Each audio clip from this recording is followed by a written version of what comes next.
didn't download the character sheet that we had made on that main map, and I don't remember what region I said I was from. I think it was Kanji? Kanto. Kanto. Yeah. Yeah, you guys are all from different regions. We're so diverse. Alrighty, let us. Alright, is everybody ready to dive in to the game? Think so. Is everyone ready to die? No! Session 1, murder on the block. No! It's too soon! Put up a few grenades, and then you guys win. Dang! This is short-lived. So something you guys to get kind of prepared for. It's our first time. It's a new system. Don't fret over the rules too much. We'll work through them as we get further down the line. We'll get better at them. Right now, just focus on creating a living, breathing character of your own. Someone that feels like they really exist in this world. Whether that's you in the morning getting your cup of coffee before you head out to the professor's thing, which I will also roleplay the Pokemon delivering the letter to the house that we previously talked about. So just really enjoy yourself in the universe. The rules come second to our fun and kind of what we can get up to. But again, we will master them over time and become the very best. Okay, with that said, just real quick, Fearless, you good to go? Yeah, I'm good. All right, cool. Let's get this show on the road, Liz. Did you Alright, did you we just good call to me go? because I was the only one who hasn't talked the entire time? Yeah, make sure you're like finishing up magic or something. I'd wait for you to finish. No, I'm just jamming, listening to music.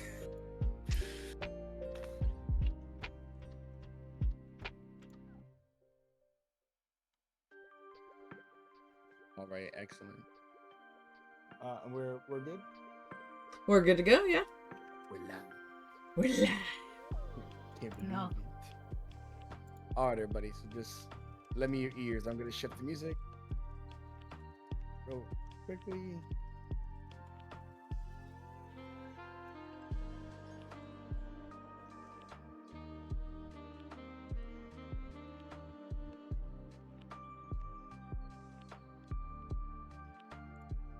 So, as you all know, tonight we're about to play Pokeymanz, Pokemonala.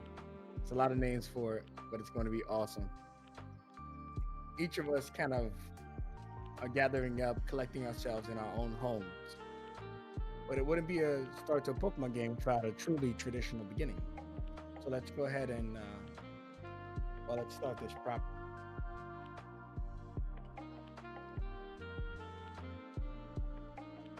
I want to welcome you all to the world of Pokemon. I'm Professor Dolly, and I study the wonderful creatures that live alongside us. Here in the Gemini region, Pokemon and people work together, battling, exploring, and discovering the mysteries of the world. But first, are you a boy or a girl? Or something in between? Mhm. And what is your name? And as you guys all kind of dot your names into the systems, choose what represents you best. Dahlia looks at each of you. Well, first, let me show you what it means to be one of our friends. And she tosses her Pokeball out. And as she tosses her Pokeball out, you see a large purple Autobot appear. Oh. And you see the Arbok just kind of hissing and stuff. And at first glance, it looks intimidating. But you see Professor Dahlia walk over to it and goes, "This is my best friend, Arbok. He has been through my life since I was a child. He was my first Pokemon. And so I'd like to hear a little bit about yourselves and your Pokemon. Besides, you're all from worlds apart from each other." And the camera kind of pans to each and every one of you as we go over here to look at how diverse and different and from all over the entire Pokemon universe you all have come from. So,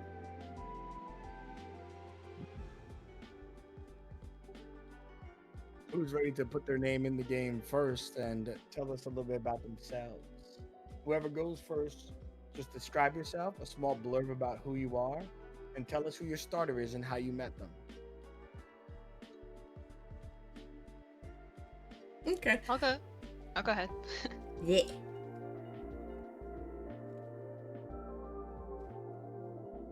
I'll go ahead. My name is Opal. I am from the Kanto region. I am a geologist. You can usually find me running around looking for evolution stones. Um, got my love for rocks and mining from my grandma. She collected those. The only one she never ended up getting was a dawn stone. So my goal is to someday get one of those. My very first Pokemon was a Rhyhorn, and I actually lost them in a mining accident, the same mining accident that broke my leg in several places. And when you take a look at Opal, you'll see her limping around more than running around. She wears a rather large black leg brace. I lost my Rhyhorn, and I needed help when I got out of the hospital, and they gave me a Geodude. So my little starter here is a Geodude, and he helps me out, helps me get where I need to go, and helps me find the stones that I'm usually looking for.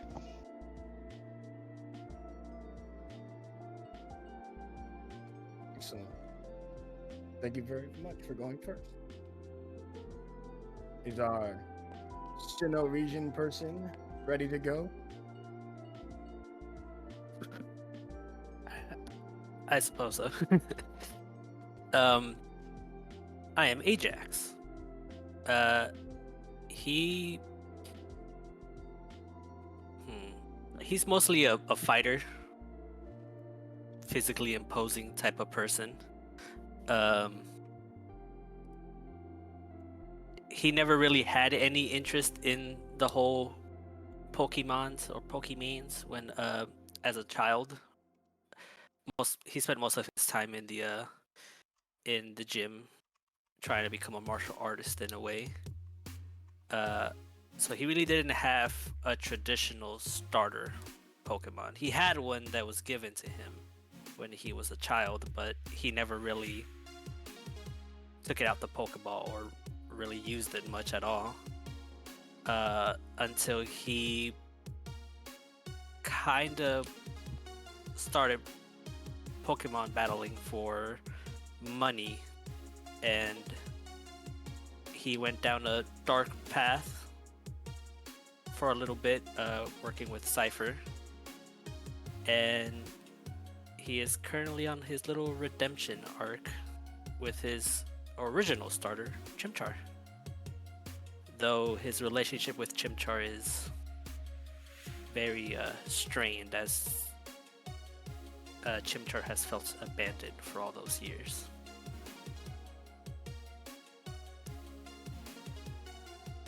And he is currently working towards becoming a gym leader, a fighting type gym leader.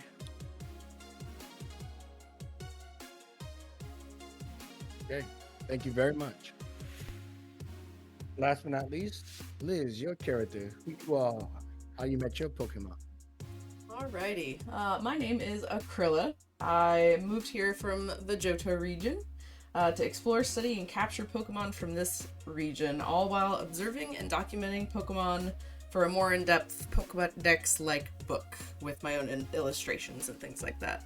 My partner Pokemon's name is Pixel. He's a Growlithe. And I met him just to the right of Johto's National Park one day. I was in the park kind of documenting the Pokemon there and drawing and things like that, and heard some whimpering off to Route 36,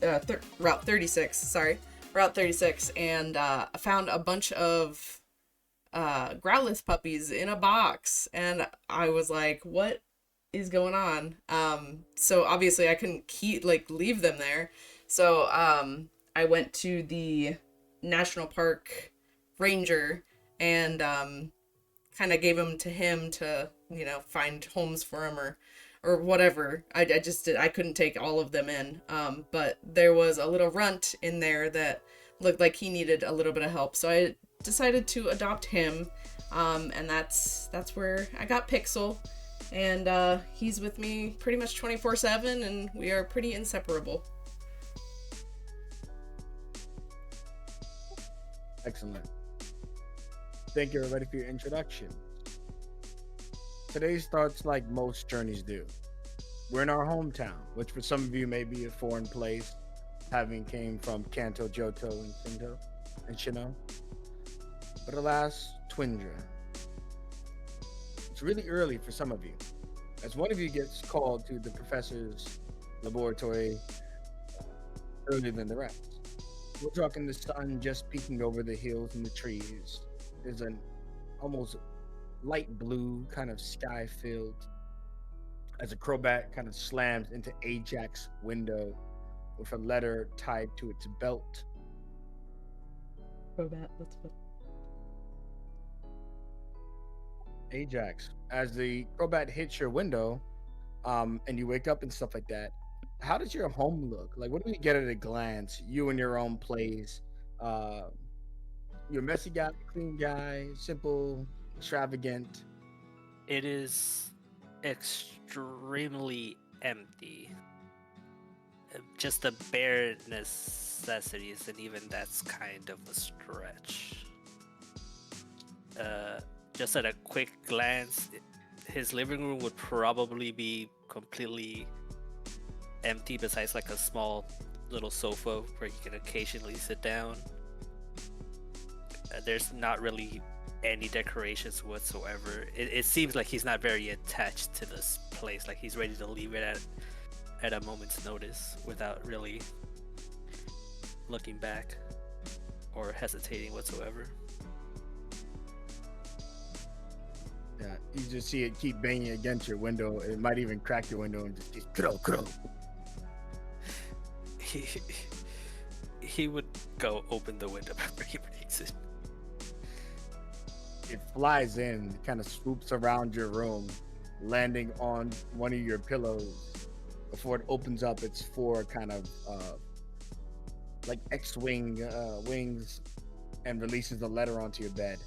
And then just kind of sits there looking at you. It doesn't fly or anything. It just lays on your pillow. Like, that's the Crobat's bed now. But there is a letter presented for you. Ajax would, I guess, read it and figure out what this Crobat, now that decided he's living here, wants. When you open up the letter, it says, I know who you really are. I know the things you've done. And I know why you're here. But yet still, I call upon you to herald a new age of trainers, to set them on a right path. Please meet me at my facility before the sun rises too high and the others join me. We've much to discuss, you and I. He will let out a very loud sigh as he'll grab his stuff. As he'll get dressed and grab his stuff and call out Chimchar out from his Pokeball. As he'll kind of use this rather alarming wake-up call to get some exercise in with Chimchar, as I guess they'll run to the professor's lab. Okay.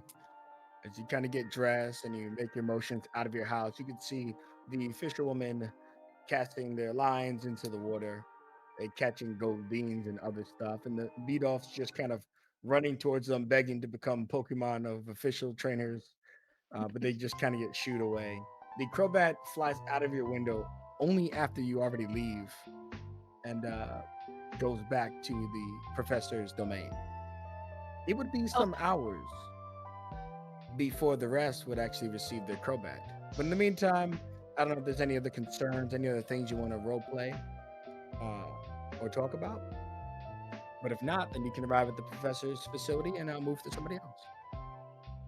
On his way there, he would kind of go out of his.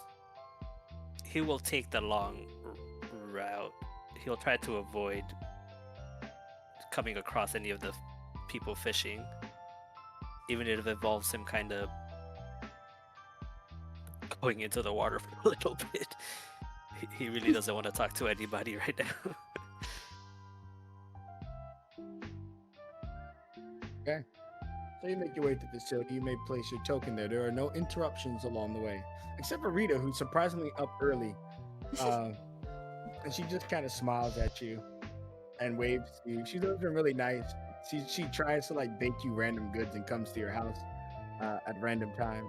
One time when you were showering, she was in the window and she was like, "Muffins?" Ajax would wave back and kind of keep keep going. Doesn't stop very long. The glutes on that boy. Muffins? As you walk and get to the professor's facility, it would be some time before the Crobat is sent back out. But nonetheless, it eventually does. This time, banging on the window of Opal. Opal, when you do come through, it's like 7, 8 o'clock versus the 4 or 5 for Ajax. How does your house look? Is there any activity? Do you live by yourself with family members? What's the vibe? I definitely think Opal lives by herself. It's a larger house, but it's also it's definitely not empty. If you took a look around Opal's house, you would think, oh, this one must be like a crystal girly or a witchy type or something like that, but that is not the case. Because if you take a look around at all of the rocks she's brought home, very few of them are like any kind of precious. They just looked really cool.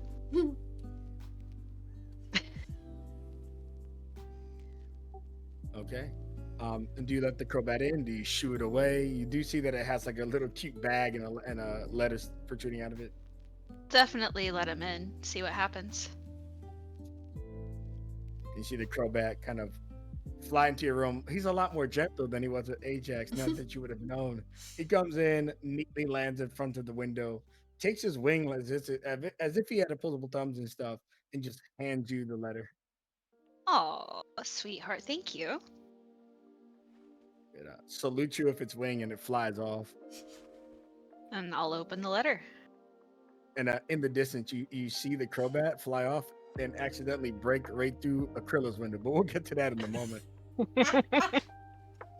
It's your ching, crashing, things breaking. Maybe someone's screaming when they wake up. That'll be up to them. But anyways, the letter says, "Welcome to our wonderful Tunja town. Please come to my facility at your earliest convenience, dear Professor Dahlia. Today is I Choose You Day, a special tradition for new trainers. But there have been some complications and I could use your help." And then there's like, for some random reason, she leaves a kiss mark on the page for purple lipstick. Amazing. Ooh. Can I smell the paper to see if it smells like perfume or something? It does. You're wondering if this is a love letter or you're getting hired for something, but yes, it smells like perfume. What kind of job is she Lavender. trying to hire me for, Geodude? Alright. So Opal will try to turn around and will trip on a pebble that fell when she opened the window to let the Pokemon in.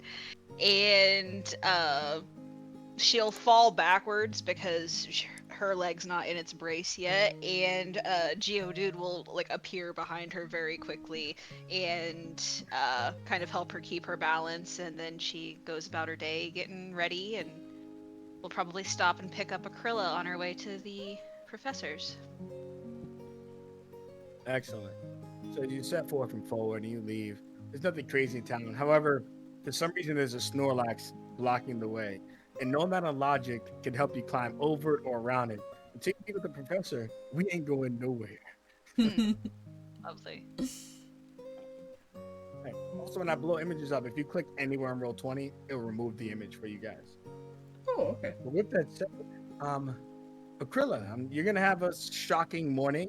Eventually, you can describe what's going on in your house if anyone else is awake. But for now, crash, a bang, glass. The Crobat underestimated its speed, hit the window, went through the window, and now is laying on your floor with swirly eyes. Well, I was still asleep, so I will jolt up from my bed, kind of like hair a mess, kind of half wide open eyes, like what the heck's going on? Kind of thinking Growlithe probably was causing a ruckus or anything, something like that. Look down at the floor, realize it's a Crobat, and go, what the heck? Where did you come from? And kind of go and help him kind of get his bearings. And I've got like Pokemon treats all over the house for Growlithe, so I'll grab one of those and kind of give him one of those to show him that I'm no threat or anything like that. Even though he crushed into my house. Yeah, somehow he looks offended by the fact that you have clear windows like everybody else. But he has a juice box kind of in his belt too, and he just sips on it as you help him up. And he passes you a letter that he pulls out swiftly, and then he looks around as if you need to clean up. He just flies off. He flies away. Well, that was Being rude. judged by a bat. Rude Crobat, but okay.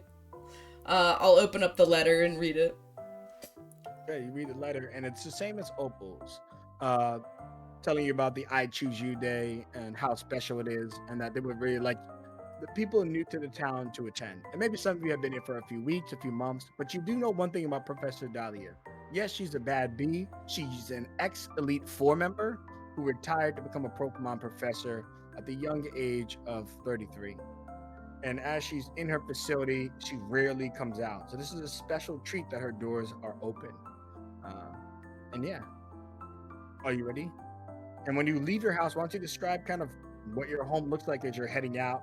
Is there a mom and dad downstairs doing stuff? Are you on your own? I know you expressed some of that stuff, but now we get a clearer picture as you leave. Yep.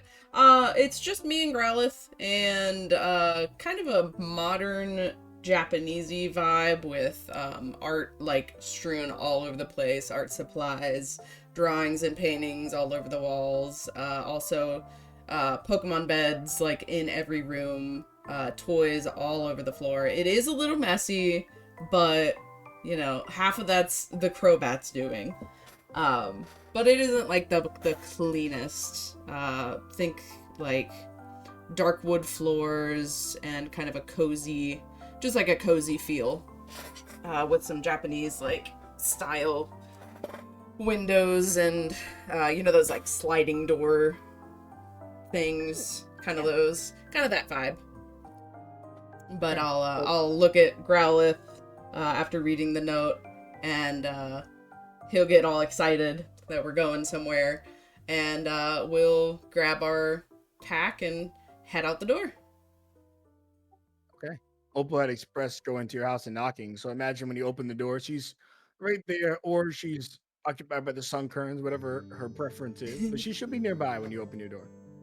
Probably literally just lifting my hand to knock. We're gonna run into each other. We collide. And yeah, Opal falls. 100% Opal falls. I'll of course help Opal up and apologize and tell her, hey, I got this letter to go see the professor, and that's where I'm heading. Yeah, I got the same letter. Can I see yours real quick? Do you mind? Sure. Does it also have lipstick on it? Oh, lipstick does not smell of lavender. Okay, this is not the same letter. Thank you. I just wanted to make sure. What's yours? I'll hand it over. Oh. I Yeah, so see. I'm really curious about this I Choose You Day, and I was wanting to know if you'd go with me. Yeah, absolutely. Kind of worried for you at this point. Yeah. So I'll put an arm over on Geodude for support, and I'll head towards the professors. Okay, excellent. And as you guys get into the town proper, you just reminded that how beautiful the world of Pokemon is. All around you, you can see them in the grass, and the leaves in the trees, Pidgeys flying over, clouds just dispersing from other wild mons just flying at fast speeds. The Sunflora, the Sun Current, you see that when you guys fell earlier, they used Sunny Day to make it brighter just so you guys can see where you're going. Some may think that was disrespectful, but they're really just trying to help. So I understand if you're like, holy shit. But yeah, these sun currents, they just kind of blast out the sun even better in your immediate area. Your way there, fresh air, uh, many sights and wonderful things. And outside, you can see a slowpoke in a shelter, just kind of relaxing before the professor's house. But yeah, surely you all arrive. However, before you go inside, I'd like to have another scene with Ajax. You know what conspired before you all arrived.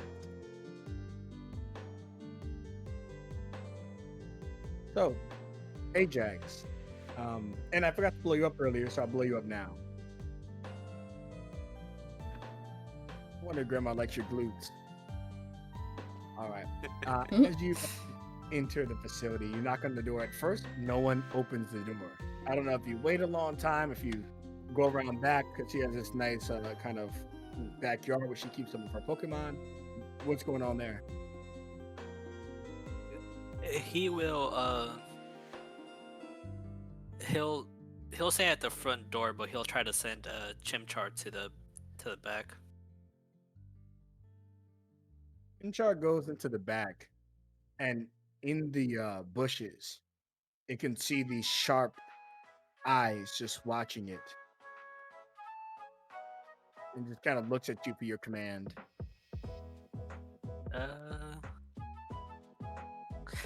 I guess I just would tell him to, I guess, be on alert, and if something comes at it, punch it. Literally punch it with a power punch. Power punch. Excellent. So you tell him that, and it looks towards the eyes and lifts up his hands, but doesn't make doesn't attack it or move or anything like that. Also, you guys can roleplay your mons as much or as little as you like, especially when you guys get 4, 5, 6 mons. If you want me to do half of them, you do half of them. If you want to do all of them, it's really up to you. But I'm always game to act a fool. So, but yeah, the creature in the slit comes out of the grass with tremendous speed, shooting around Chimchar. And I want you to let's see how fast your battle tactic reflexes are. Give me a tactics roll Mine or Chimchar's? from you, and then Chimchar can do his power up punch, and you primed him to do that.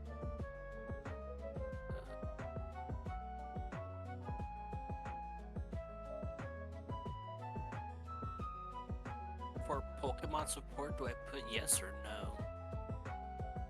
For now, you can put no. As long as you're rolling your die and it's rolling its, you guys should be fine. Yeah. So that might be a prompt asking if you're rolling with it, but we'll worry about stuff like that later. Yeah. Ooh, got a 1. It's not starting good. But we still get to use your Pokemon. The best part is we take the higher of the two. So either your tactics prevailed or Chimchar was ready. The wild die, I guess it's tactics.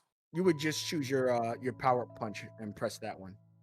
No, I did press that one. It's asking me to choose a wild die. I'll put no. Just bypass it for now. There we go. 3. Okay. So you've got a 3. So in Pokemon start with a toughness of 4. For viewers that may be familiar with D&D, think of it as armor class. So you need to get a 4 to hit them. So you're not able to hit this Pokemon, assuming that it is its toughness. But you do see that it kind of wraps up around your Chimchar, and it's an Arbok. And from a window, with her hand about a few inches away from her mouth, there's like a little just testing you. Come in, come in. And her Arbok releases Chimchar and kind of slithers into the house. When it releases Chimchar, like Chimchar's little like fire tail kind of grows a little bit, and Ajax kind of has to like yank him by force to make sure that he doesn't do anything, anything further. Dahlia kind of fixes her glasses, and Arbok kind of slithers into the facility, and she, for no reason whatsoever, she tosses the rope down from the second floor. Come in, come in. And I just entered this place through the front door, or do you really wish me to climb? Oh, fine, fine. I was reading a novel about letting down long hair. My hair's not that long. And she pulls up the rope and goes, the door's open. Thank you. He'll open the door and let Chimchar go in first, and he'll follow after. Okay. The stuff she talks to you about is very surprising. You don't know how she knows all this, but it immediately forms a level of connection between the two of you, for better or worse. I don't want to get into that today because it's episode 1, but you know what it is, and I know what it is, and she knows what it is. And that's just kind of what happens. It ends with a smile on her face. Coffee? Tea? Anything else? I'll take coffee for now. That sounds great. And she makes you a cup, and then another doctor comes inside, and then you hear a knock on the door because Opal and Akrilla are here. Opal and Akrilla, as you guys come into the facility, you will notice that Ajax, you've seen him in the neighborhood every now and then. Some people say he's a thug, but you don't have to believe them. The grandma, everyone thinks that might be Rita's nephew or son, but based on your interactions, you highly doubt that. But when you do walk into the facility, this is what you see.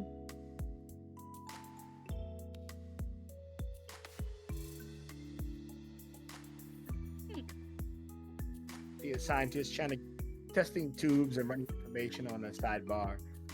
Sigma, you guys have seen him around as well. And he just kind of nods to you, but he's so focused on his work, he doesn't say anything to you. But Professor Dahlia goes, come in, have a seat. I was just talking to Ajax here about all of you. All good things, I hope. Mostly good things. It's Only ominous. one bad thing. Okay. And if you guys should be able to move your tokens if you want to like grab them and sit them down, or stand them wherever you want to stand in the facility, just so I kind of get an idea of where you are. Like maybe you don't want to sit down, that's like a signal to me like, oh, you're more comfortable standing and stuff. But as you do come over, Professor Dahlia, you got a choice to sit left and right of her, or one of you sit next to Ajax, or stand. Opal's not really sure where to sit, but she's gonna need to sit. So she'll probably come over and very primly, like, very far on the other end of the couch from Ajax. And then Akrilla will just stand with Pixel kind of on the edge of this rug here. Because Pixel is not too sure about people that he doesn't know, so she's just looking out for him, keeping him as calm as possible.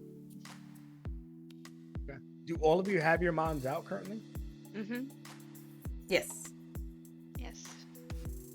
Okay, I will grab your mons just so we have a visual of them on the screen.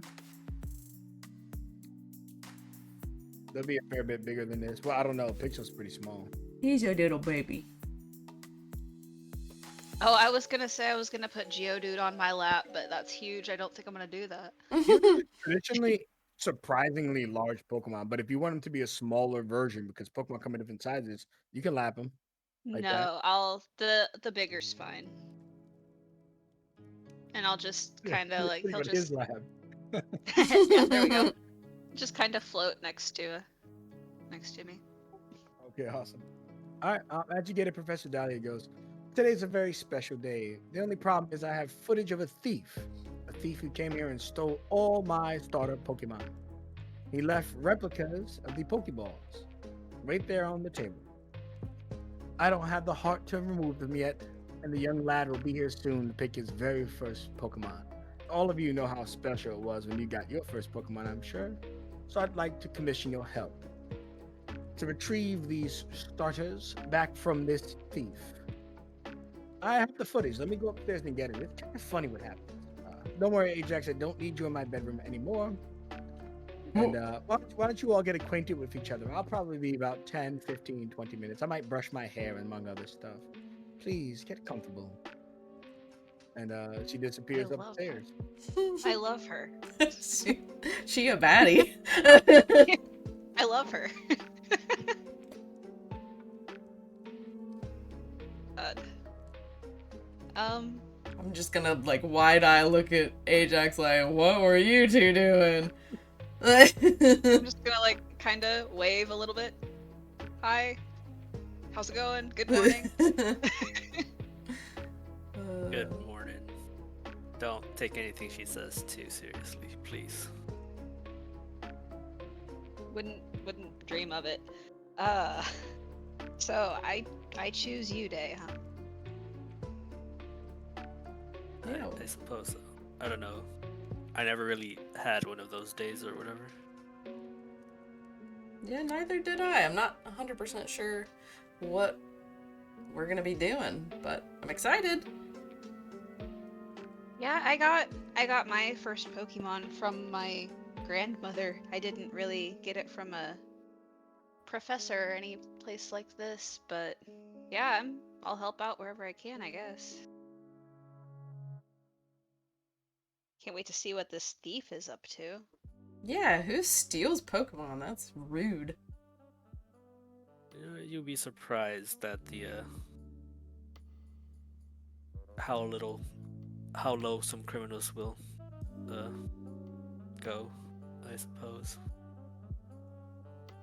Yeah, I guess.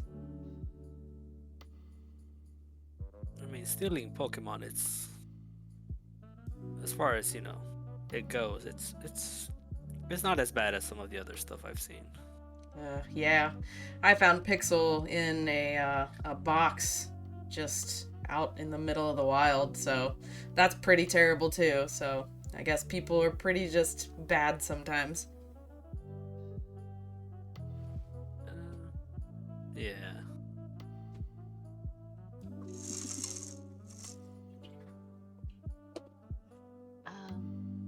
Sigma looks at all of you.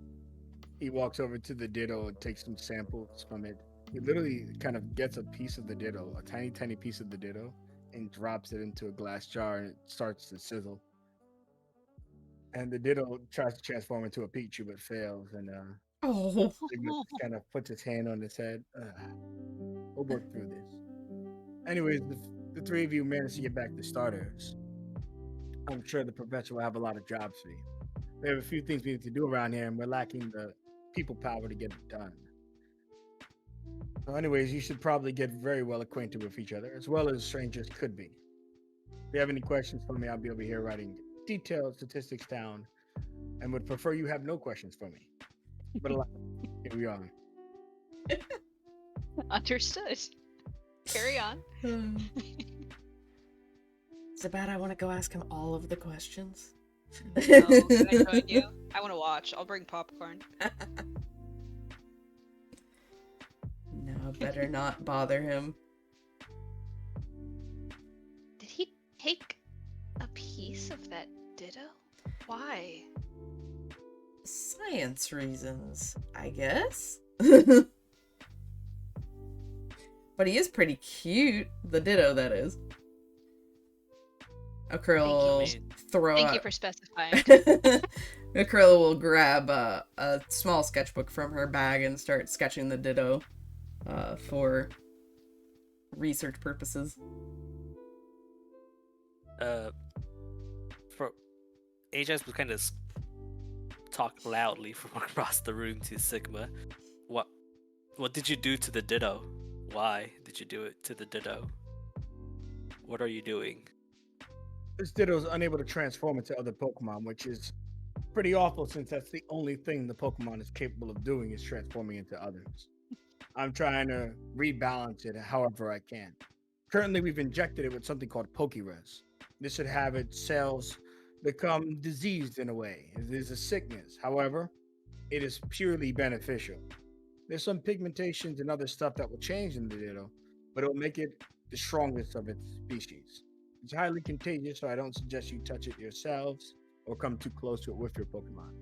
Now, I know that there is nothing dangerous in the nature of it right now, but if it spreads like crazy, it could alter the genetics of Pokemon down the line. So we're still very cautious. Eventually, though, it will no longer be contagious. In short, and he fixes his. I'm taking bits and pieces of the cells in order to reconstruct the Pokemon into its original matter so that it can perform as intended in its birth.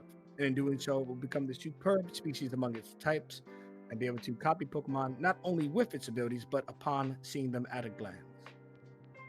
That's the TLDR. And then he shows you his script, and it's about like 1,000 pages. I could tell you this version if you prefer. I didn't think so. And he walks off. Really glad the thief took the starter Pokemons and not whatever that mess is. Yeah, I've heard of Pokerus, and it's some crazy stuff. I'm actually gonna go ask him to see that research. Hey, buddy. Would you mind if I looked at your notes a little bit? You don't see his face, but it kind of cracks a little bit while you're behind him. But when he turns around, he's smiling. Of course. Then I'll just be engrossed in that book for a little bit. Yeah, he gives you the large stack of pages, and then he turns around. And if you need me, I'll be very focused over here. Now, you don't think that he's like intentionally trying to be rude. You just think that he's super engrossed in his work. Yeah. And probably not very social person in general. So he can come off as rude, but he's just really all about what he has to do for the Pokemon. I respect it. Any last minute conversations you'd like before the professor comes and primes whatever else we're getting up to tonight?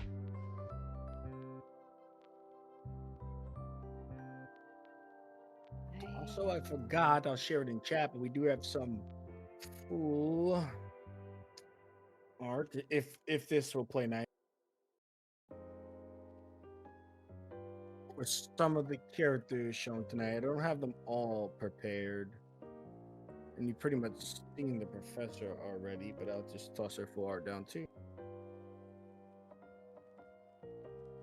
Excellent. And then Sigma, I got almost all his art in his frame. So yeah, any other additional conversations? I'll go down the line usually when there's like a lull or something to keep things moving. Ajax, are you set? Do you engage something? What's your Chimchar up to? Ajax, Opal would see Ajax kind of in a panic rather quickly go over here and kind of catch his Chimchar as it's about to try to punch the crap out of Arbok. Oh no. And he'll just kind of hold them back and then kind of like toss them carefully onto the sofa over here. Oh, gee. Yeet. You see the Arbok kind of wanted the smoke, so he keeps grilling. Is that a universal term? Is that New York slang? I gotta remember. Okay, it is. I think okay. you're good. When I say it's brick outside, people are like, "Why are there bricks outside?" Okay, I haven't heard that one. Yeah, it means it's cold in New York. So the Arbok looks at the Chimchar, and it's kind of got its traditional Cantonian face spread on its stomach, or rather its upper area. But it just kind of looks at you, Ajax, and you do know that Professor Dahlia used to be a poison specialist Elite Four member, so her Pokemon are pretty strong. So he's pretty confident. But he's also not going to force a fight. He's still also very disciplined. But he's got that snake in him, so he just wished Chimchar connected. In any case, Ajax, you do get your partner back to his seat. Aquila, any final scene, or rather scene for now before Dahlia shows up? I will hand the scientist his research back, thank him for letting me look through his research and then go back over kind of closer to the Ditto. See, the Ditto looks at Pixel and tries to transform into Pixel, but instead, almost immersion breaking, transforms into a regular looking slime ball of a dog. I will be extremely fascinated with this and start sketching that as well. Excellent. Can you give me a research roll? I just want to see how well you document all the Pokemon here today. Sure. You're going to be documenting every Pokemon you see, so let's knock out Crobat, Arbok, and Ditto. Okay, how do I do that? So when you go to your character sheet, so you could an easy cheat is if you double click your token, it'll bring up your character sheet. And when you get to your character sheet, on the left side you have the research, the book symbol you can press to roll. Shift double click. It's not working. Yep. On your tokens, you hold down shift and you double click your token at the same time. Yeah. If not, remember in the book symbol in the top right of the Roll20 chat, you can find your character sheet under the players, Aquila, and Mons. Okay, I'm clicking on them, but nothing's popping up. Uh-oh. Let me move it to my second monitor and see if that does anything.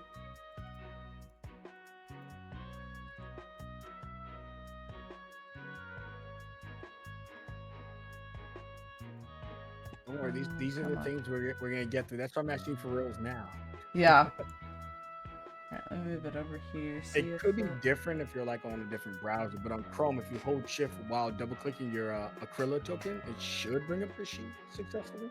Yeah, I don't know why it's not popping up anything. That's weird.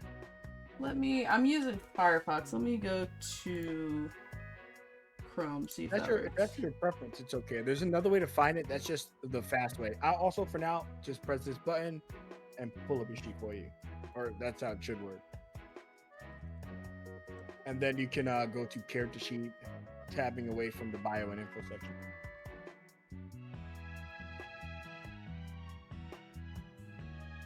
Yeah, and then on the left, did it show it? No. Yeah, I'm not seeing any pop up. No. Can you refresh? Can you refresh the page? Yeah, just refresh the entire page, I'd suggest.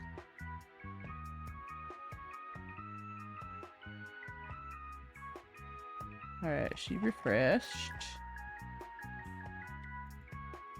Did the rest of you see the acrylic sheet pop up or no? Yeah, I did. Okay. Oh, it's not allowing it. Allow pop-ups. There we go. There we go. We got that. We're figured. Sorry. Team Rocket, you motherfuckers. You. It's Team Firefox. Yeah. Yeah, Team Firefox. Oh, there we go.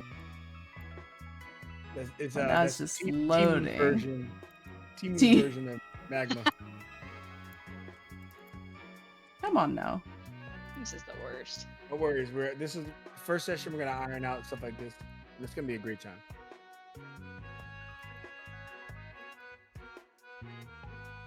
Why?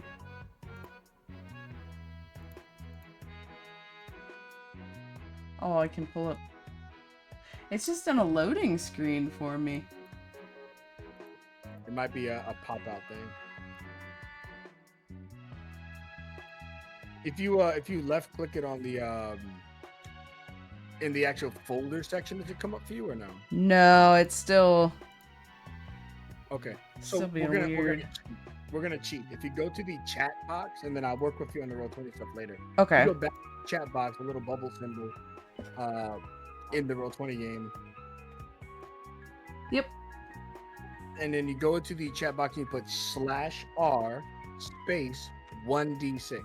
1d6. Oh, that worked. Excellent. So you rolled a 3.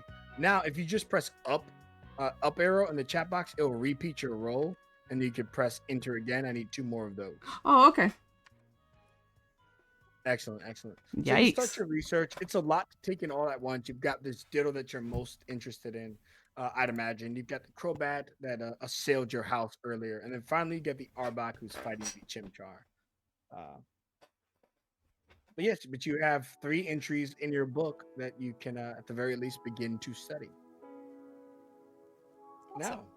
Now, Opal, any last minute things you're getting up to before the professor's return? Well, Opal's taken a look around, and it looks very clean, and there don't seem to be like a lot of plants, and there don't seem to be any rocks, and Opal is bored.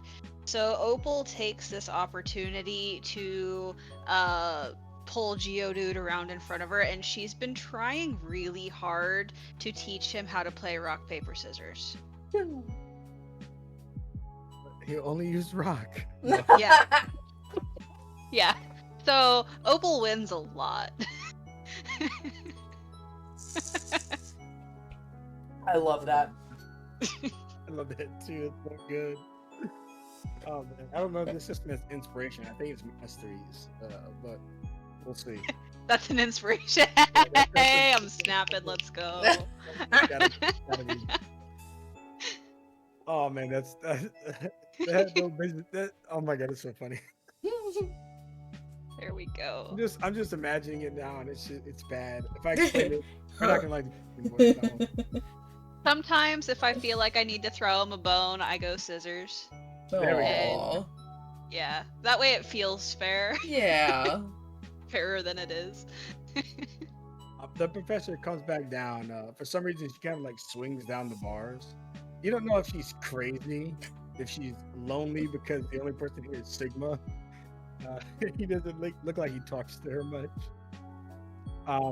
But she just kind of runs down the stairs and she goes, "Hello, I'm back. I have the footage. I have a lot of footage in my house." Anyways,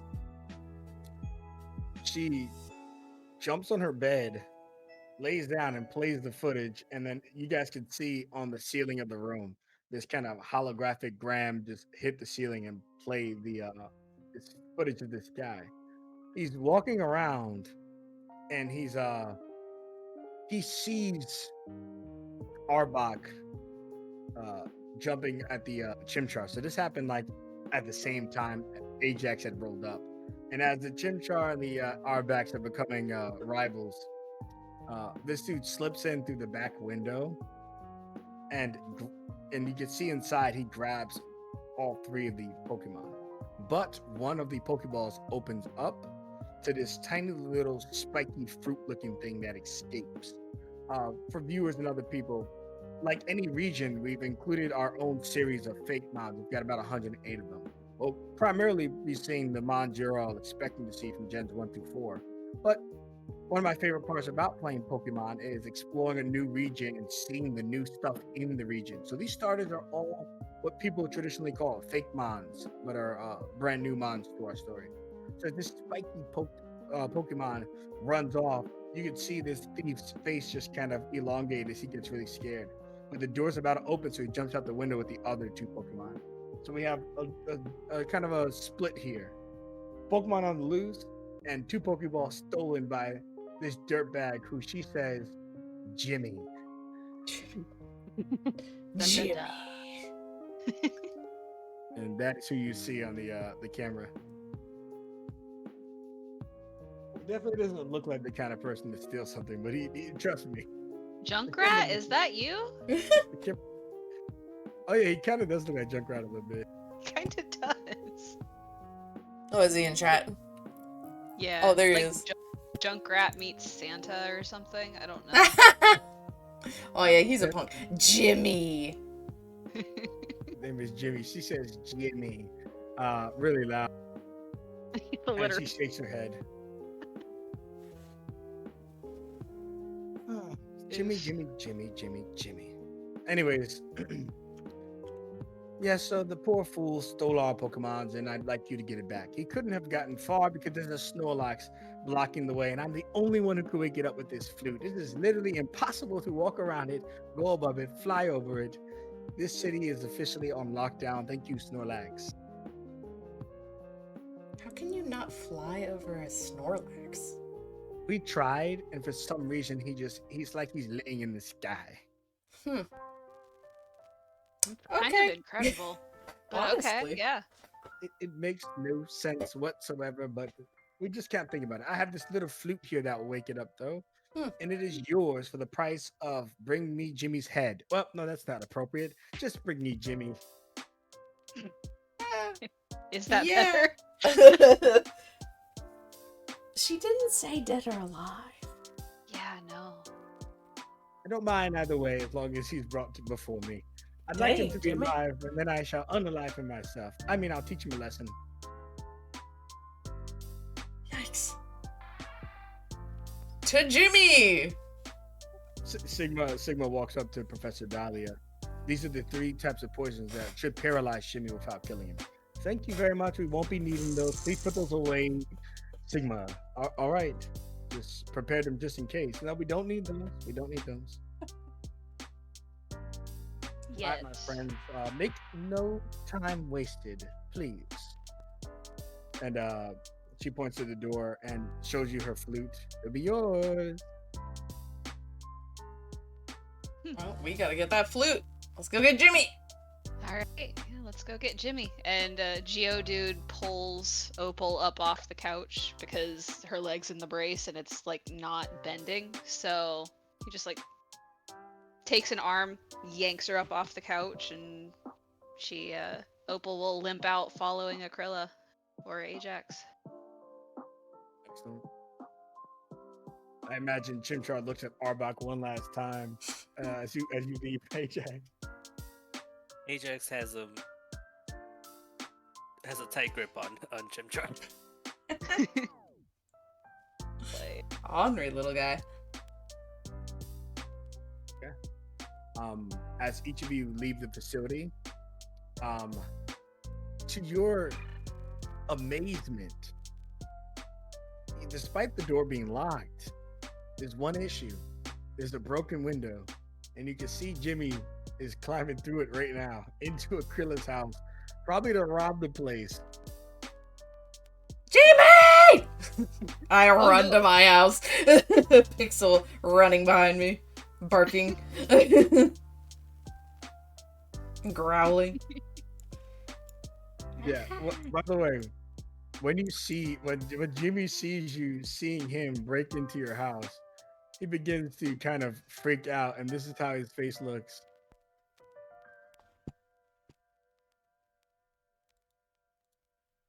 No, it didn't load.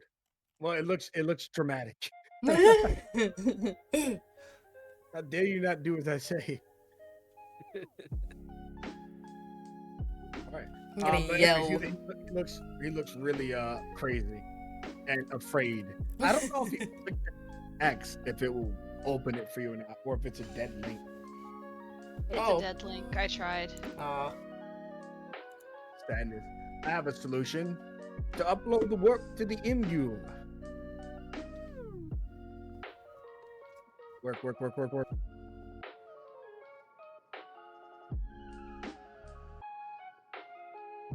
Okay. For some reason, when you upload something to Imgur, it's Imgur. How do you say it? Imgur? Is Imgur just right? It just sounds like it's wrong. Yeah, I think that's right. Is it GIF or GIF? PNG. Yeah, that's fair. We don't Please we continue. don't talk about PNG. that yet. We don't talk about that. All right, got it. It is now on my account. How dare I trust somebody else's webpage? There we go.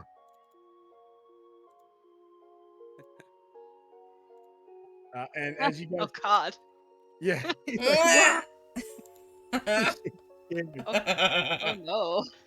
he falls out of the window into the sun kern leaves, and that's how you know some Pokemon are too good for themselves.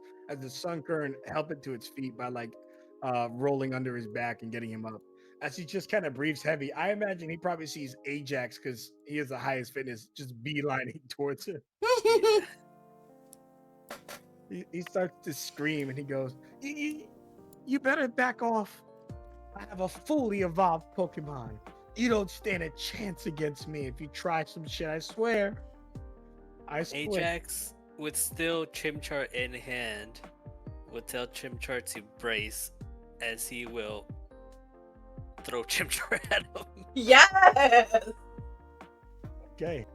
Give me a fitness roll. If you launch him far enough, I'll give Chimchar advantage on his first thing. He can roll twice, take the better result.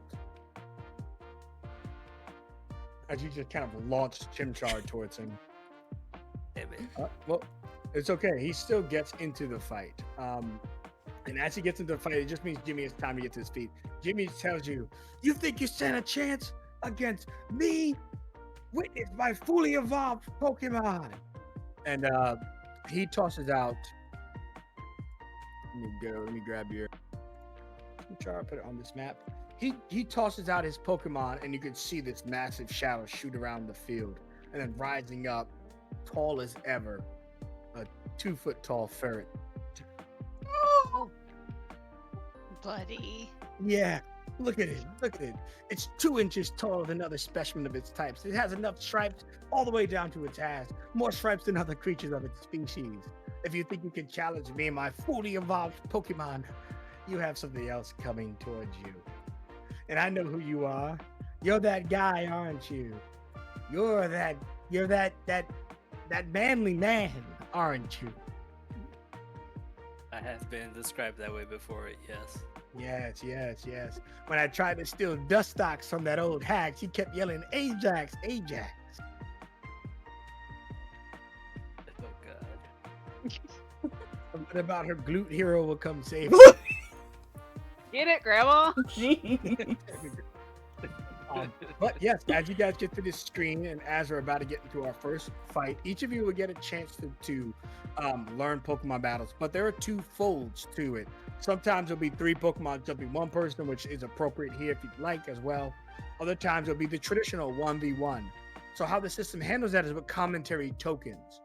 So before we go on a break here, which we will be doing on soon, Ajax is about to go through a Pokemon battle against Jimmy. And it's fully evolved, 2 inches tall. It stripes down to his ass for it.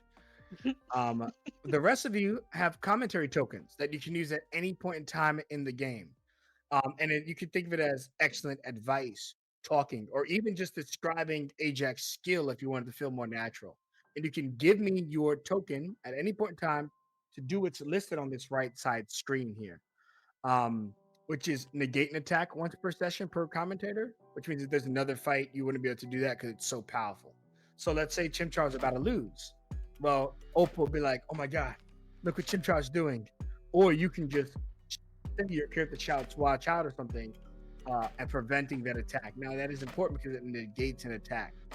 That is a successful hit or something similar that could keep you trying to fight. You could also add or change the arena features within reason. So maybe you spot something like the carousel and you're like, "Oh, look at that carousel over there. It's spinning so fast. It's going to be hazardous." A lot of this is kind of story based, and then the dice try to help us with it. When you add an arena hazard, it's something everyone has to contend with. So maybe it's a little bit easier for your ally to contend with, but it's still a hazard for them. Something to think of. Mastery is simply a reroll, which you can use your token for. Turning immunity into resistance, that's pretty powerful, but essentially it's just like circumventing it, like using Pikachu's electric attack on Rhyhorn's horn to still hurt it. It's harder to pull off, but possible. And of course, you can roll your own skill. For an easy example is maybe you roll heart because you're cheering him on, and he can substitute his roll for your heart roll if it's better. So there's a lot of things you guys can do on the side, but remember, it's only one of those things until his Pokemon fades. So in longer battles, you'll replenish your tokens, but while you only have 1 Mon, it is just going to be a single token to kind of help him out in the meantime. I'm sure we have plenty of questions, but I put you on the screen for a reason. They can review it, think, talk, whatever you'd like to do, and then we're going to fumble through this battle, probably mess a bunch of the rules up, and have a good fucking time. Let's take a minute break, everybody. Woo!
we're switched back to main.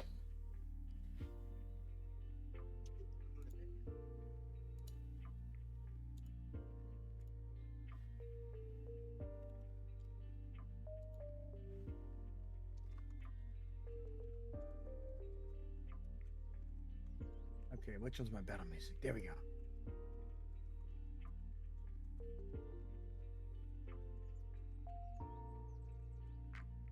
Okay. Jimmy looks at Ajax, and he's sweating bullets. You think I'm afraid of you? And you hear him fart.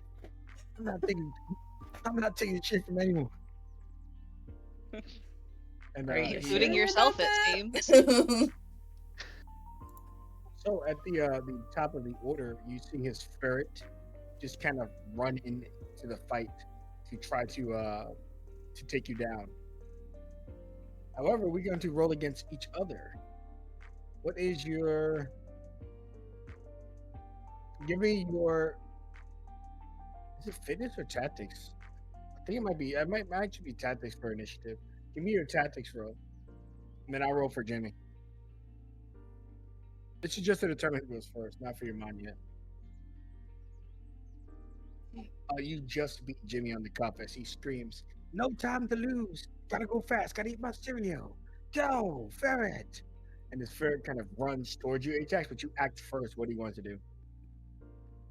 Chimchar is going to. I was about to say cast, like he's casting a spell, but this isn't D&D. Wrong world. He's gonna start what appears like breakdancing as he starts to do like little spinnerini and cast a fire spin as I guess the flames spin around in like a tornado like fashion as he kind of just launches it towards the ferret. And he screams, "It's a fire Pokemon!"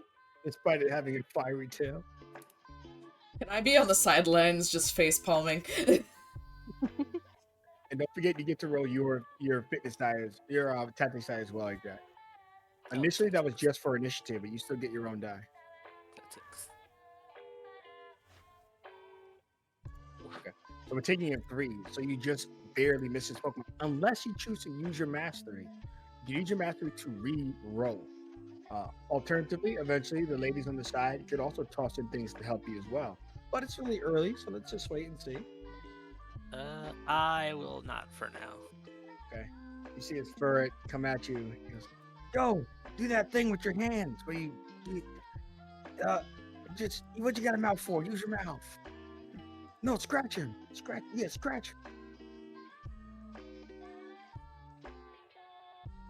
And you see him go to scratch you. It's just a 4. It's not a 3 plus 3.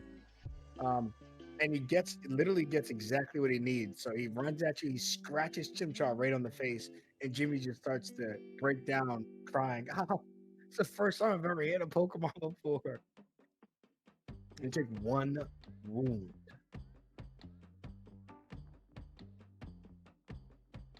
Wait a second. Yeah, no, that's accurate. Okay. You take 1 damage, and it's back to you, Ajax. So, Ajax, something that can happen when the game gets too bogged down with one particular action. Let's say you say fire spin, which I know you'll probably switch it up. We can at the top of the order, people can declare if they're gonna do a hold action, or a called action, I would secretly put on the GM layer what my intent is. If I can call out exactly what you're going to do with your Pokemon, then I get to counter it and have a bonus to my roll, and you get a negative to yours. But for now, you can see Jimmy. You don't know if you'll be able to read Jimmy because he's all over the place. But will you be taking a regular turn or doing a call to action? I'll be doing a. What was the call to action thing again? So a call to action is, if you think you know exactly what your opponent's going to do, you can write it down and then reveal it in the heat of battle. And if you're right, then you get a bonus to your roll and they get a negative. Nah, I'm good. Just a normal turn. Sure. Okay, seeing that Chimchar is having some difficulties with his moves, he's too focused on fighting that Arbok. Ajax is gonna help him as Chimchar is gonna kind of like jump up and then kind of like, I don't know what that motion would like. Like when you would, how you would hit a volleyball, with your fist balled up and you kind of Propel just him. like, yeah, propel him forward. As he's gonna try to punch the fur. I'll do the same for it. No, don't climb into my pants. Okay, go ahead and give it your roll. So power pump. For your power punch, you actually have a +1 because of your ability Oh, +1. of punching moves being more effective. In this system, it translates to you having a +1 on the attack roll. No, submit. Submit. Haha. Okay, that hits it. And you see the ferret tries to climb onto Jimmy, but you just go shooting towards it. Kind of describe how that looks. You absolutely just kind of smash the ferret. Yeah, Ajax. So yeah, Ajax would propel Chimchar as Chimchar just in the air, kind of like spins a little bit, and his, I guess, little fire tail gets larger, and his fist starts to glow a little bit as he just kind of tries to punch the ferret into Jimmy. Jimmy looks around at the properties, the broken window. There's no way he'll wreck Krilla's house. He doesn't really know your name, but just to make it clear who he's talking about. So he tells Ferret, climb through the glass window. And that is what he's going to roll for. He's going to give it a tactics command, and then the Ferret is going to attempt to climb in.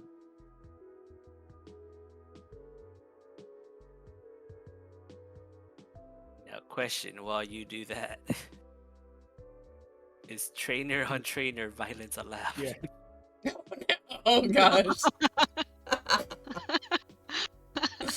All right. He surprisingly succeeds. You see Ferret climbs up the window and goes into Akrila's house. And Jimmy just goes, now if you want to complete this battle, you'll have to destroy all her property. Things that she holds cherished and close to her heart. And you see Jimmy climbs through the window too with his success on the 4, which is the only way he could succeed is by rolling the 4. So he had a 25% chance. Oh my goodness. Yeah, he had to get a 4. Why my house? Hippity hoppity, get off my property. I guess we're fighting in the house. Comfortable with stuff like that. Let's see. I guess Ajax would try to. He'll follow Jimmy in. Through the window? Is the door unlocked? Well, he wouldn't know. So he would walk. Yeah, he would follow through the window. Me and Opal just calmly go through the door. Just walking silently. Jimmy, for some reason, Jimmy's jumping on her bed. Come on, Ferret. With the momentum we build from jumping, there's no way they can hit us. That's the scene as we go into this next round. But at the top of the round, he is going to call a hold action. I'm going to whisper what I'm going to do to Akrila, and then sometimes I'll whisper it to Opal. And if I guess the move you're going to use correctly, you're going to get a penalty on your roll, and I'm going to get a +2 on my roll to counter you. So in the chat, you'll be able to see soon a text is going. Don't shout it out. Don't say what it is. It's the secret, damn it.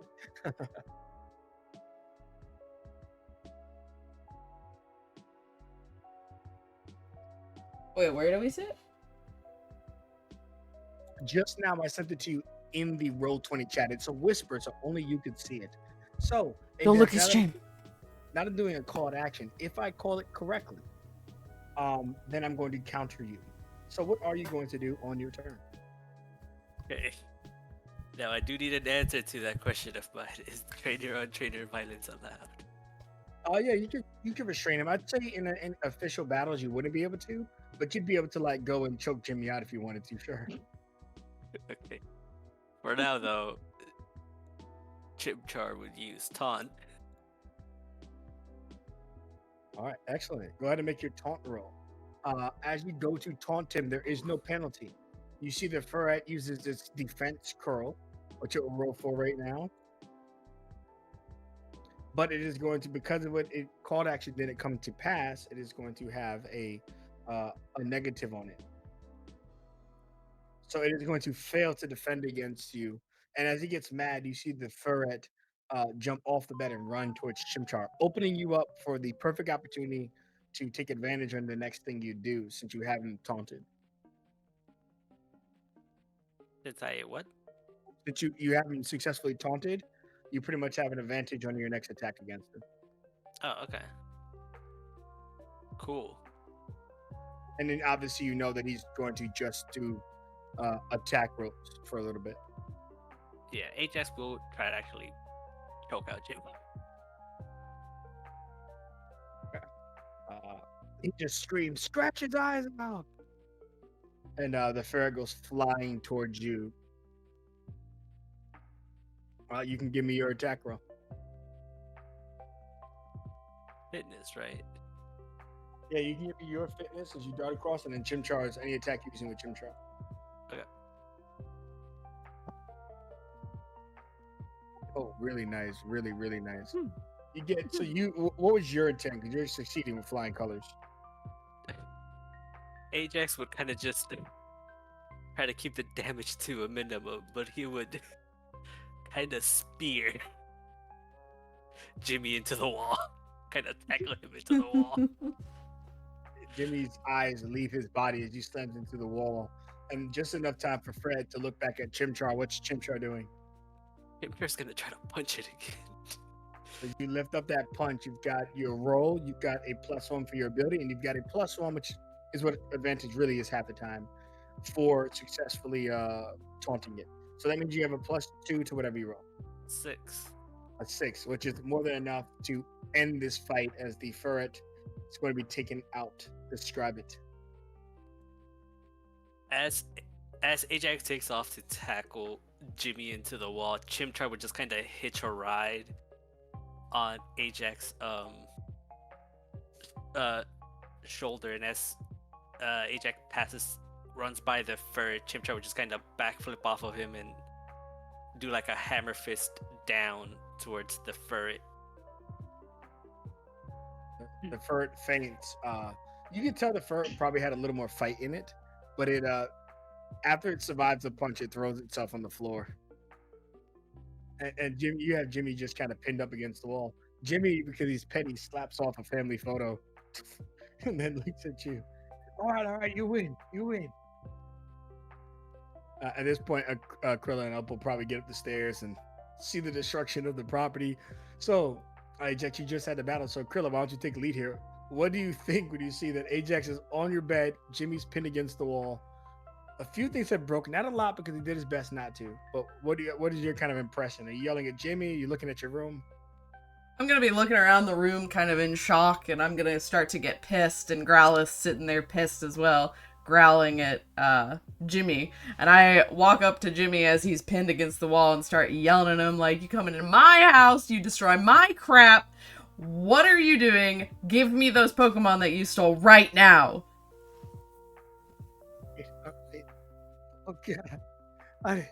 Oh God. He goes into his bag and he takes out the 2 Pokeballs and Grandma Rita. Here. And Grandma Rita? What are you doing? You sicko! I tried to steal her Pokemon and she jumped in the bag and I just took off running. Grandma, you crazy. Get it, Grandma. I'll help Grandma to her feet and, help her at least get on the floor safely. Thank you. And then she turns around when you get her to the floor. I knew you'd come for me, Jax.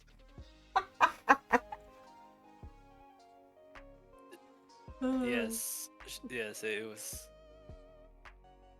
Yes, I did it as a thank you for all those cookies you always drop off, even if they are at a Hello, weird time. criminal here. Pay attention to me. Shut up, Jimmy! All right, I'm sorry. I'm sorry. They're trying to have a moment. It's not all about you, Jimmy! Okay.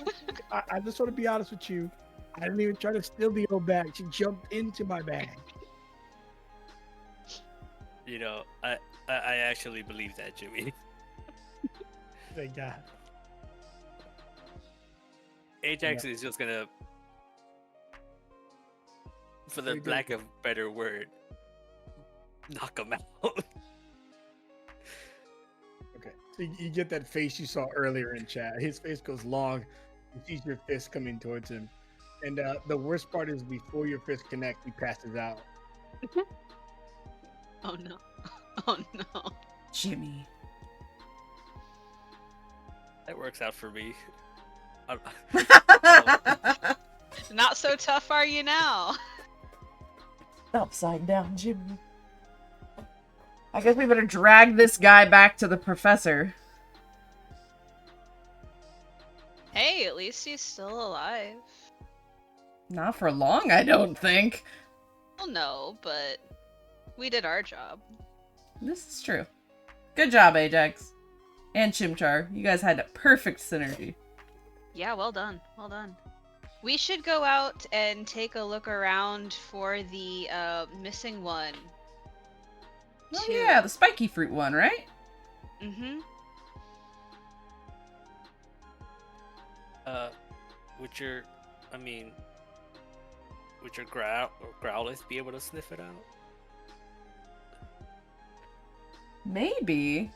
If we had a scent, he can sniff anything out with a scent. Maybe the professor would have something. Where was the Pokeball? Does Jimmy have its Pokeball, or was that He still at does. the lab? He does have the Pokeball because it popped out of the Pokeball. So you guys could absolutely sniff that. Cool. Yeah, let's try that. Okay. Ooh, I need to- You can give me a research roll just to see how well you've done this before. It's just kind of how you can study and stuff. Okay. And I'll give you you can roll it twice since you have your partner helping you. Okay. I did get the pop-out thing to work, so what do I need to do? So on the left side of your sheet, you can see the book symbol, the blue book, the D6. You can roll that twice. So click on it, I assume? Mhm. Did that do it? Did you Should get do another anything? pop-up asking about partner help or something?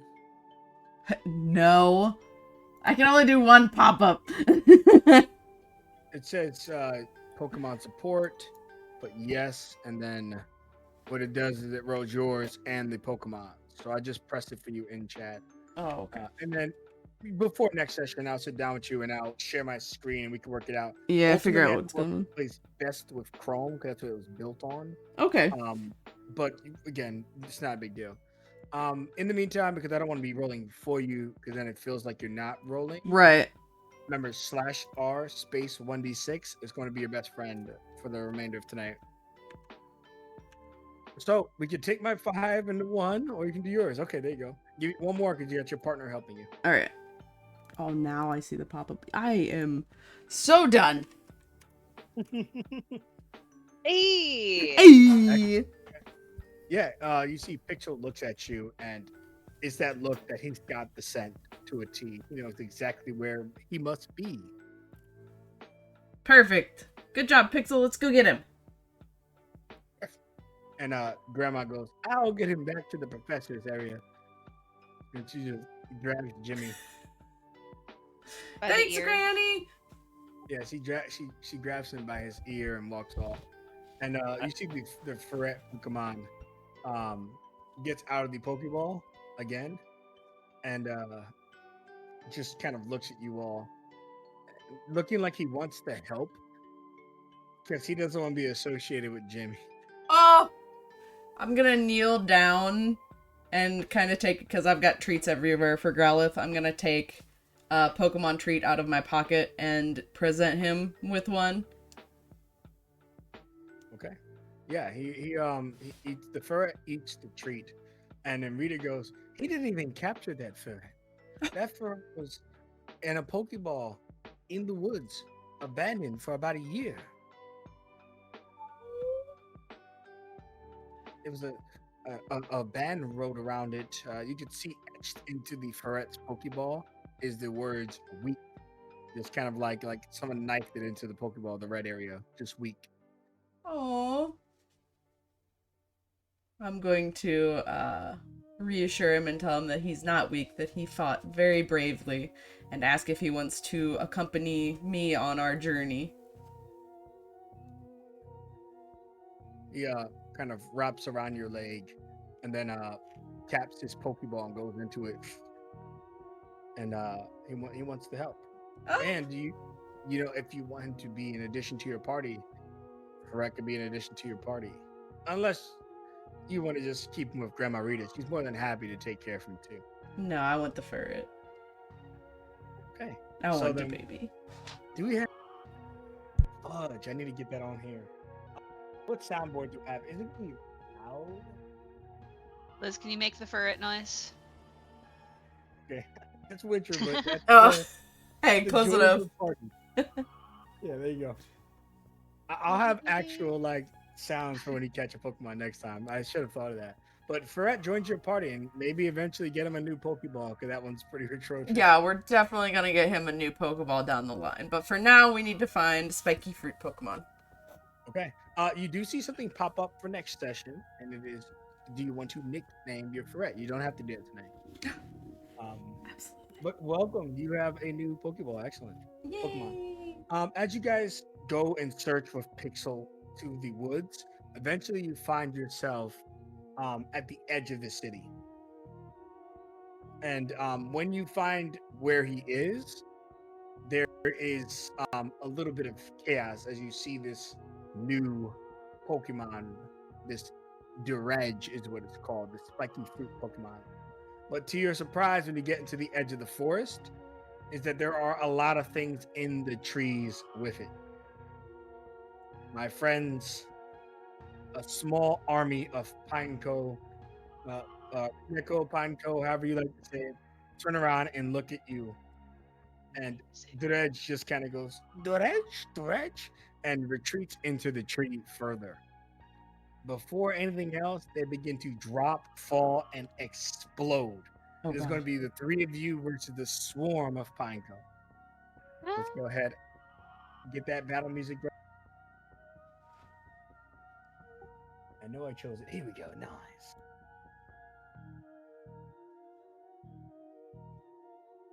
All right.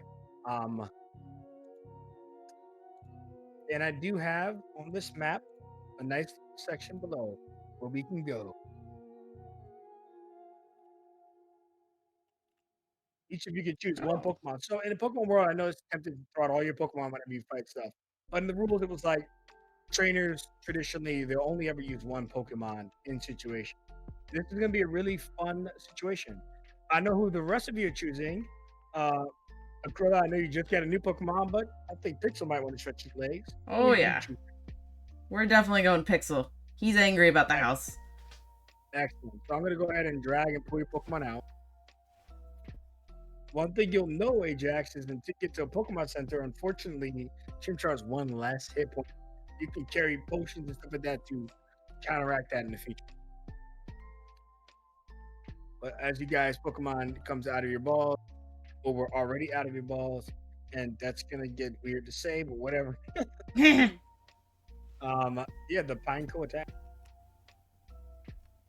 Hey. Wave of 3. Oh, jeez. So, something to know about Pokemon. Now, you guys do not have commentary tokens since each of you are in the fight.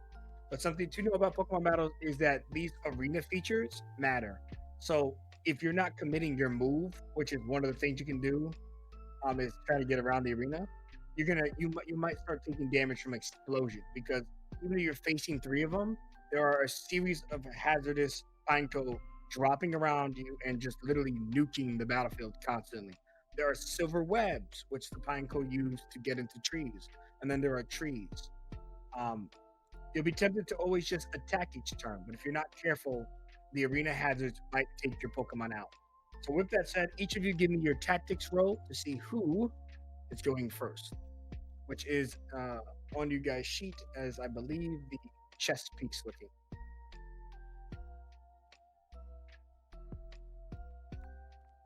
Wild Pokemon only get to roll a flat d6, which is what I'm rolling now, a 3. Okay, so far we have Opal in a ridiculous lead. What the heck? Oh yeah. How? Why? You put your Pokemon partner, so you're technically that's a 4, I think. Yeah. I said no to that. It said, "Do you want Pokemon support?" And I said no and hit roll, and it gave me that. Yeah, you know what? It decided that it was like F you. You're getting some support. So it's no on Pokemon support. Yeah, for initiative it's not. You Okay. just roll the trainer die, and we do have some tool tips here. You can use the bard as the minimum. Just some knowledge for us. I put simple rules down because I need the reminders just as much as I'm sure you guys are going to need it. So I'm at 3. Opal and Ajax are at 4, and then after me is Aquila. So Opal and Ajax, you guys can talk since you're players on who wants to go first, and then I will get to go after both of you have gone. Ajax has higher dex. That's not false. So Ajax, you can lead this battle in Pineco. Ajax would have Chimchar kind of go off to the side towards where the silver webs are, and he'll try to use his flamethrower to destroy them. That's a great example of trying to handle the environment before it handles you. If you were to attack it outright and fail, you might get tangled up in the webs, and that's an issue for later. But as you attack it, you know what to do. Your tactics die, and whatever attack you want with Chimchar. Okay. Pokemon support. Since a lot of it is story-based, it's important to use appropriate. Like if you do like karate chop, you're just gonna get caught in the webs. But you have flamethrower. Bonus. Well die, no one die. 5. Excellent. So you make your command, and it's not a failure, it's a teamwork. So you take your command, and Chimchar takes it to heart, and he's able to destroy 1/3 of the webs. So the hazard becomes less of a problem. Wow. And that's your turn. Thank you very much, Ajax. Opal, how are you going to handle? There's explosions around you, there's webs, there's 3 Pineco and more coming.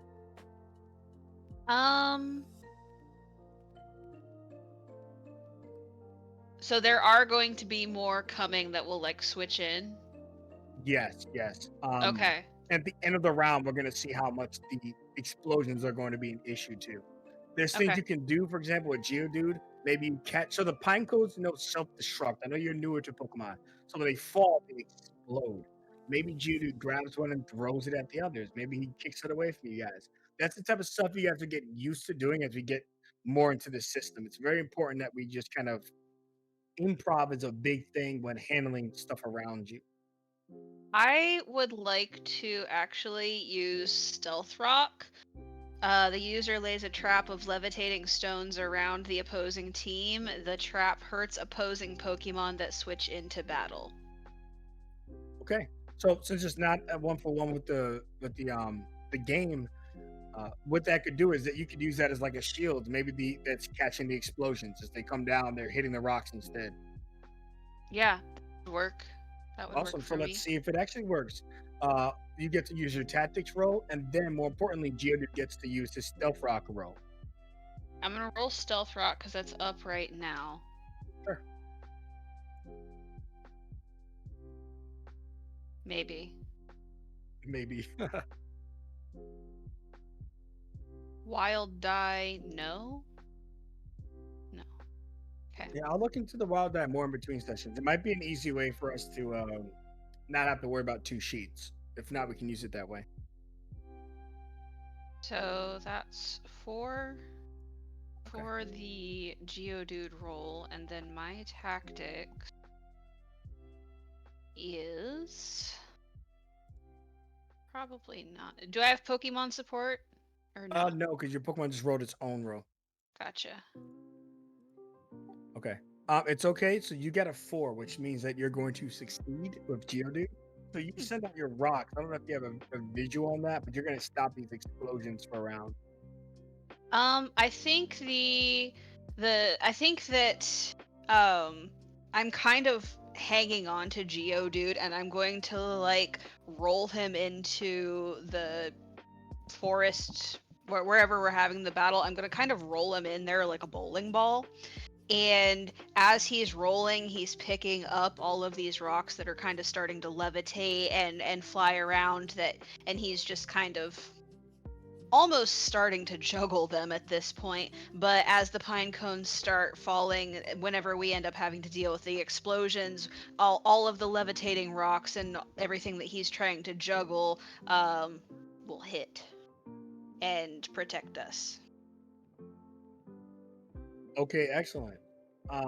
So that means at the end of the round, no one's gonna have to worry about taking damage from the explosions because of how Opal just handled it with Geodude. The webs are being handled, the explosions are now handled. Now it's time for some offense. As the Pineco are gonna just kind of throw themselves down. They made the web, so they're using them to their advantage.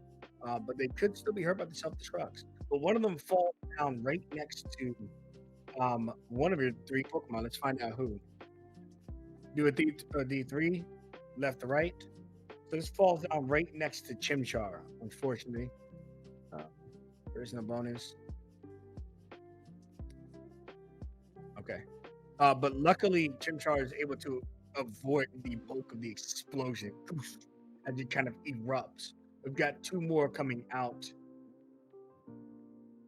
Another one, Chimchar evades it. And then finally, as they just kind of focus him down, another one is going to come down and explode.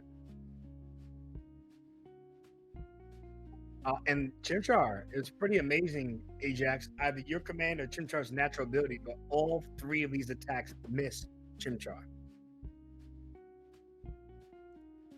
Yeah. And with that said, we go back to the top of the order. No explosions. The explosions do set off, but the rocks just kind of get shattered instead. The pine core replaced by fresh pine core as the previous ones exploded. And Ajax and Opal, you guys can keep deciding if you want to interchange turns or just lock in Ajax first.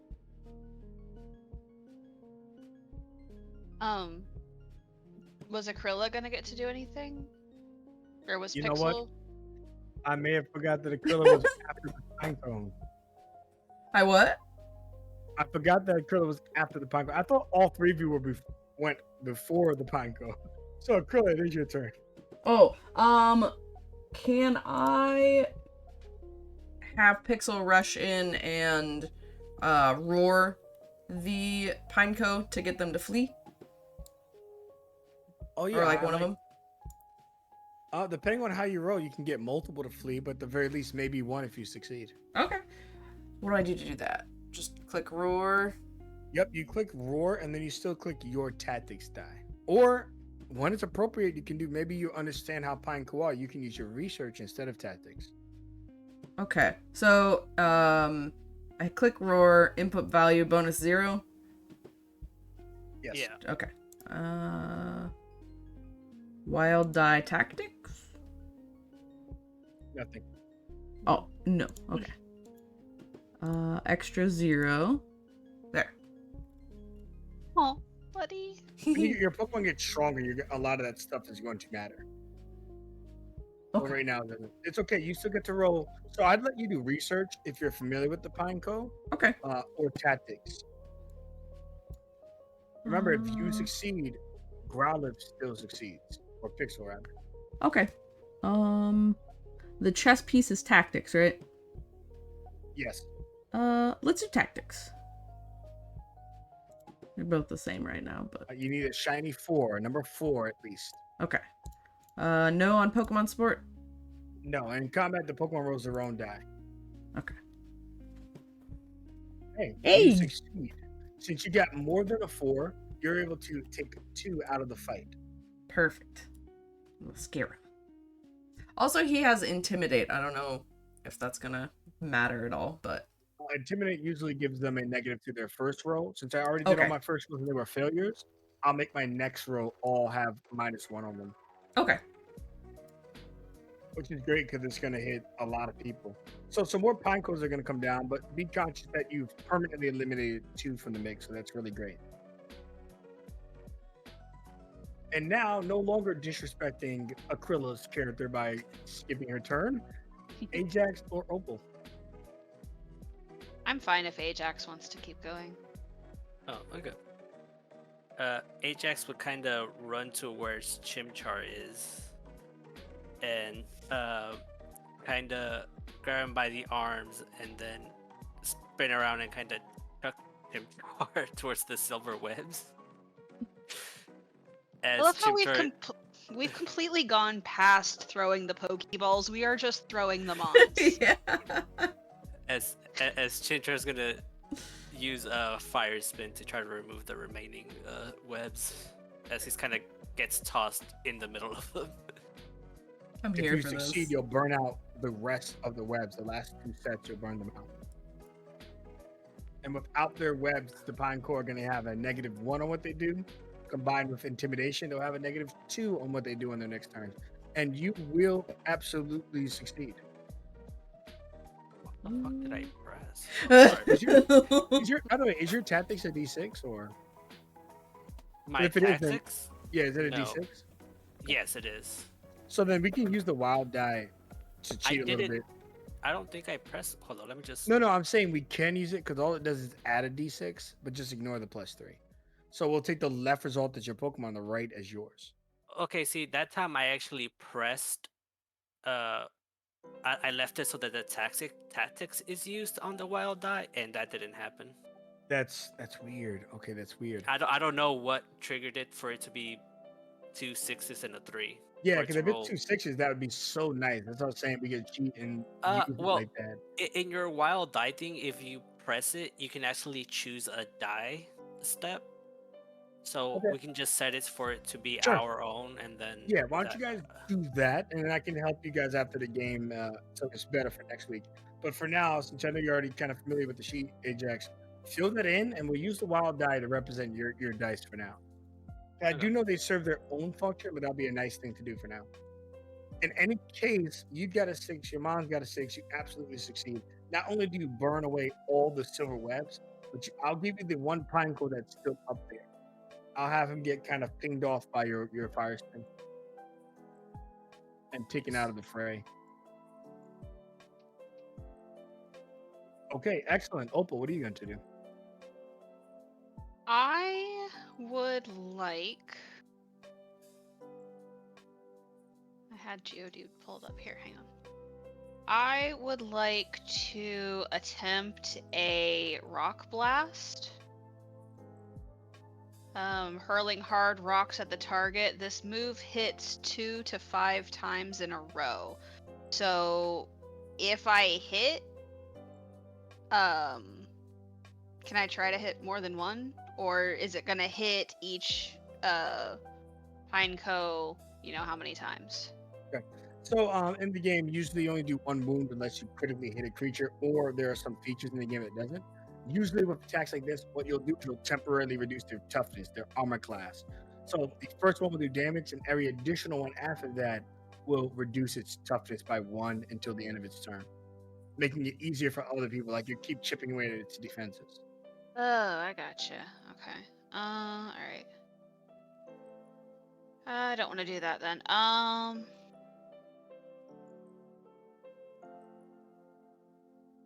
I'd let you try to hit all 3 of them for a -1 if you want to shoot out 3 blasts, 3 different targets.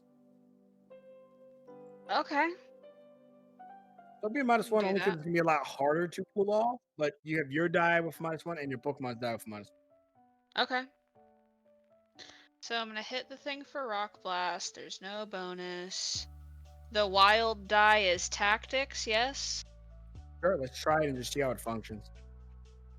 Okay, no extras. That one doesn't work. Yeah, it didn't roll any of those things. Okay. Oh, That time you got a 4. And then you would get a. So it's rock, so it should be a D. Oh no, that's only if you're single type, right? D6. yeah, but they're all rock moves, so I should have the 6. Okay.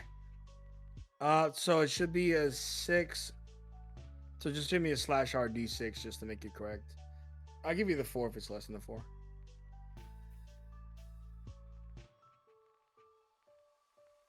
Okay.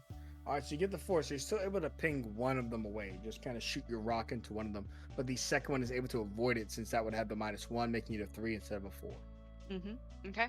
But And you then ping off there's one more, one more. All right. or rather, you damage when they have 2 health.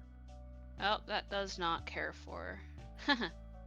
That does not care for it. Okay, and then I roll my tactics. So you only roll your tactics once, and then you do the additional attacks. Now that it missed, it only would have hit 2 times, and it won't continue its chain. Okay. Gotcha. Yeah, that's why it's 2 to 5. If you were to hit, you'd keep going until you missed. Okay, I got you. That makes sense. So as the chain gets broken, you're able to injure that pine cone. But the pine cone gets really furious and drops down to explode. But right as it drops down to explode, the dredge slams right into the injured one for 1 wound. And because Opal wound that one, takes out that wild Pokemon. Ooh. Cute. It spots the Pokeball that Aquila has and just thinks you guys are its friends as it joins you guys. Oh, yay. Last but not least, as the explosions start coming down onto the battlefield, they all target the dredge. Oh no.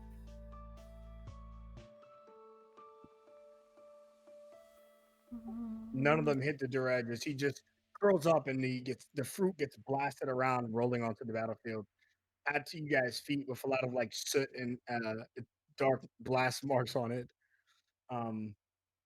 Aquila, what you got first? Okay, I'm gonna scoop the Durage up into my arms to kind of keep him safe and tell Pixel to use Ember on one of the Pineco. Excellent. So, Ember, no bonus, no wild die, or are we doing tactics now? It's whatever's easier for tonight. As long as the die result's the same, it doesn't matter. Okay.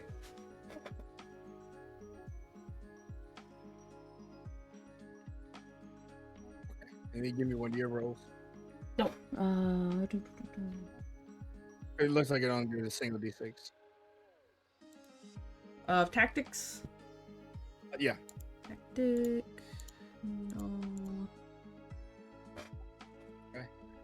You're not able to hit them unless you want to spend your mastery to reroll.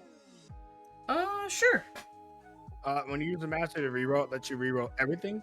So Pixel gets a chance and you get a chance. Oh, okay. Alright. Let's do him first. Okay. Your magic number is number 4. Let's see if Aquila gets it. Alright. You can do it. Boop. You got this. Yeah! Nice. Yay! Excellent. Yeah, so you do succeed. You're able to shoot your ember at one of them. Oh, wait a second.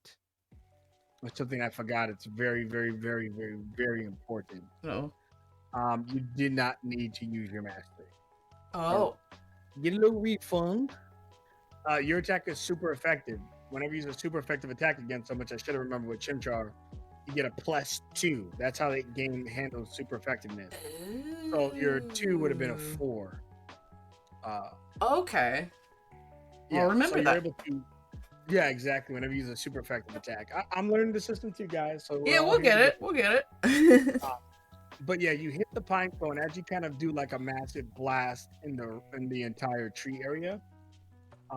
To end the round, you see that the pine cone immediately in front of you get knocked out by the super effective damage. But as you guys kind of like are celebrating, you can see that all around you, there's about 6 or 7 trees, and you can see probably about 5 to 6 dozen eyes open up and drop out of the tree simultaneously. Next thing you know, the world goes silent as a massive explosion goes off. And as the smoke clears, you guys find yourself in another place entirely. What? You find yourself here, a stranger sitting at the bank of a small little river in a bridge with a post sign. In the distance, you could see the dredge laying unconscious in front of a massive tree. And the stranger looks up to you and says, "Finally, you're here to pursue your destiny." And the session ends.